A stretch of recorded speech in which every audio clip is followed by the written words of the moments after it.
تو وہ پھر کس طرح نظر آتے ہیں؟ کوئی یہاں کو پتہ کیسے چلتا ہے کہ انسان کے جسم میں جنات موجود ہیں؟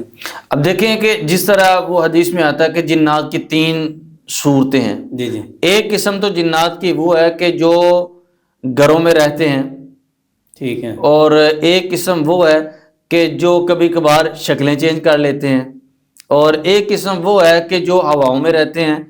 تو بعض اوقات جب جنات انسان کے جسم میں داخل ہوتے ہیں تو وہ ایک انسانی شکل میں نہیں داخل ہوتے. صحیح. اب اس حدیث سے بھی ہم یہ دیکھتے ہیں کہ جس طرح وہ حدیث میں آتا ہے کہ وہ خون کی طرح گردش کرتے ہیں.